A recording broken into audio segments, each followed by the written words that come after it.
Everyone, इस video में बात करने वाले हैं मॉपअप राउंड के बारे में। तो जब आपका 4th राउंड कंप्लीट होगा, इसके बाद आपका मॉपअप राउंड करवाई जाएगी। जितनी भी यूनिवर्सिटी है, अगर उस यूनिवर्सिटी में सीट वैकेंट रहती है 4th राउंड के बाद, तो वो सारे यूनिवर्सिटी को ICR एक PDF में कंबाइन करेगी और कौन सा कैटेगरी में कितने नंबर ऑफ सीटें वैकेंट रही है प्रत्येक यूनिवर्सिटी में, उसका एक PDF जारी करेगी।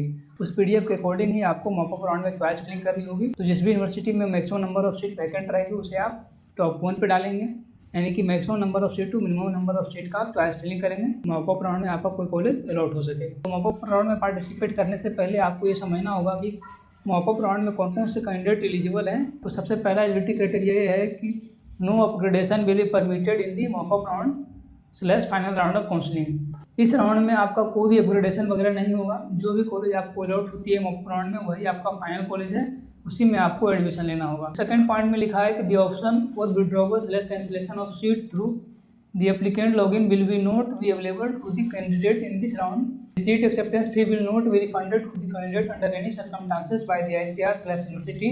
Hence candidate / applicant are advised to be careful on this account. इसका मतलब ये हुआ कि अगर आपको मॉपअप राउंड में कोई भी कॉलेज मिलती है और आप उसमें एडमिशन लेना चाहते हैं तो आप सीट एक्सेप्टेंस फी पे करेंगे।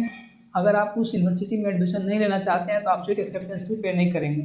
अगर आप एक बार सीट एक्सेप्टेंस फी पे कर देते हैं तो आपके पास सीट विड्रॉवल का ऑप्शन नहीं आएगा और ना ही आप उस सीट को कैंसिल कर पाएंगे और ना ही आपको ICR 10,000 का फी रिफंड करेगी। तो पेमेंट करने से पहले आपको ये बात ध्यान में रखनी है कि आपको रिफंड नहीं दी जाएगी इस राउंड में। फिर इसके बाद बात कर लेते हैं थर्ड पॉइंट में लिखा है कि those candidate who scored 0 or negative marks in the CUET ICR UG 2023 conducted by NTA are not allowed to participate in the mop-up round / final round of counseling। जो भी कैंडिडेट CUET 2023 में 0 marks या negative marks score किए हो ICR की counselling में participate नहीं कर सकते हैं। पॉइंट में लिखा है कि the candidate who already stand admitted / had withdraw their seat after the allotment denied admission on the ground that they didn't meet the prescribed eligibility requirement in the previous round 1 to 4 are not allowed to participate in the mop-up round / final round of counseling। तो इसमें ये बोलता है कि जो लोग को भी 1 से लेकर 4th राउंड में कोई कॉलेज मिला था और एडमिट किए और वो विड्रॉ कर लिए, वो मॉपअप राउंड के लिए एलिजिबल नहीं है। साथ ही साथ जिनको कॉलेज मिला था और वो एलिजिबिलिटी क्राइटेरिया को फुलफिल नहीं कर पाए थे, वो भी इस राउंड में एलिजिबल नहीं है। फिर 5 पॉइंट में लिखा है any left over candidate who could not registered for the first round of counseling are allowed to participate in the mop-up round of counseling by paying prescribed counseling registration fee of 500 provided they fulfill the prescribed eligibility criteria given in the respective information bulletin। तो इसका मतलब ये हुआ कि जो लोग भी ICR के काउंसलिंग में पार्टिसिपेट नहीं कर पाए थे वो मॉपअप राउंड में पार्टिसिपेट कर सकते हैं रजिस्ट्रेशन फी पे करने के बाद।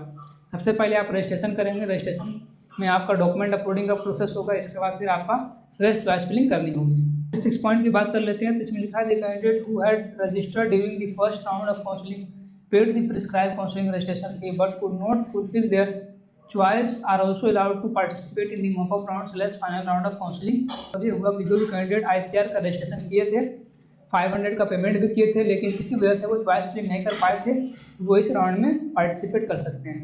7 नंबर में लिखा है the candidate who had registered during the first round of counselling paid the prescribed counselling registration fee fill the choices and were allotted seat but could not upload their document for the verification by the university / pay the seat acceptance fee for the admission due to any reason are also allowed to participate in the mop-up / final round of counseling। तो इसका मतलब ये हुआ कि जो लोग भी first round में रजिस्ट्रेशन किए थे 500 का पेमेंट करने के बाद, चॉइस फिलिंग भी किए थे, उनको कॉलेज भी मिली थी, लेकिन वो किसी वजह से डॉक्यूमेंट अपलोड नहीं कर पाए थे और वो काउंसलिंग से आउट हो गए थे, तो वो लोग भी मॉपअप राउंड में पार्टिसिपेट कर सकते हैं। फिर 8 नंबर की बात कर लेते हैं। 8 नंबर में लिखा the candidate who had registered during the first round of counselling paid the prescribed counselling registration fee filled the choices but were not allotted any of their choice till 4th round of counseling are also allowed to participate in the mop-up round of counseling। इसका मतलब ये हुआ कि जो लोग भी first round में registration किए थे, 500 का पेमेंट भी किए थे और अपना चॉइस फिलिंग भी किए थे, लेकिन उनको फर्स्ट राउंड से लेकर 4th राउंड तक कोई भी कोई अलॉट नहीं हुआ,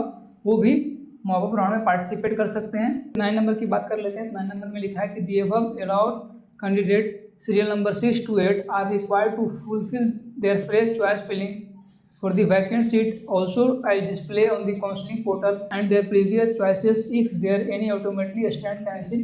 पॉइंट नंबर 6 से लेकर 8 तक जो भी कैंडिडेट अप्लाई करते हैं वो अपना चॉइस फिलिंग किए थे, लेकिन किसी वजह से उनको कॉलेज नहीं मिला, चॉइस फिलिंग किए थे लेकिन उनको कॉलेज मिला और वो अपना डॉक्यूमेंट नहीं अपलोड कर पाए, किसी ने रजिस्ट्रेशन किया था लेकिन चॉइस फिलिंग नहीं करा था, अगर आपका पहले से चॉइस फिलिंग किया हुआ है तो वो वैलिड नहीं होगा, आपको फ्रेश से चॉइस फिलिंग करना होगा।